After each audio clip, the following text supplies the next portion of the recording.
And I appreciate your zeal to support the victim, and definitely it wouldn't have been possible without the support of the media. And Supreme Court has been very sensitive towards this. Whatever points I have got sitting outside, I think they have been very sensitive towards this case. And it is not only about this case, because this case was the very basic of justice. And I think justice, if we have received from here, it will give a message to the to all the daughters of the country that they can report their violence, and it will be taken to task. What kind of a severe punishment do you expect in this case? And we just wanted them to maintain what it was like. We wanted the bail to be cancelled, and he got a very strict punishment in this particular case and other things, and it should be maintained the way it was. Life imprisonment should be there in the place. Absolutely, life imprisonment should be continued. थोड़ा सा हिंदी में बता दीजिए, जिस प्रकार का judgement आया, जिस प्रकार का ऑर्डर आया है, दिल्ली हाईकोर्ट के फैसले को जो है वो पलट दिया गया, कैसे देखते हैं?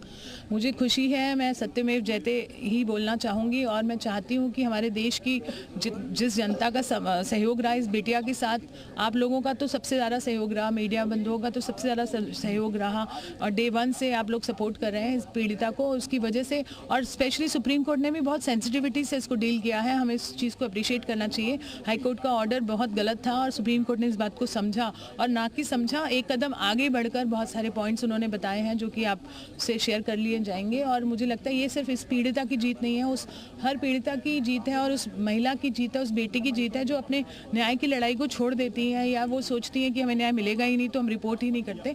तो अब रिपोर्टिंग होएगी, और हमारी बेटियों में जो आश्वासन आएगा कि हाँ, हमें अगर हमारे साथ कुछ गलत होता है तो हमें इसको बताना है। कहीं ना कहीं सीबीआई ने जिस प्रकार की दलीलें दी थी उसको कंसिडर किया गया, और जिस प्रकार से विक्टिम की पीड़ा थी, सुप्रीम कोर्ट ने उस चीज़ को एक्नॉलेज की, और निश्चित रूप से उसी का असर देखने। जी बिल्कुल, सुप्रीम कोर्ट ने बहुत सेंसिटिव स्टैंड लिया है इस बार। मैं बहुत खुश हूँ और मैं बहुत आभारी हूँ, और पीड़िता भी आभारी है, और आप सभी का सहयोग। पीड़िता को सुरक्षा मिलनी चाहिए। पीड़िता को ऑलरेडी सुरक्षा मिली हुई है, उसके पूरे परिवार को नहीं मिली हुई है, पर अब हम मांग करेंगे जो उनके साथ जुड़े हुए लोग हैं उनको भी सुरक्षा मिलनी चाहिए, हम पूछेंगे।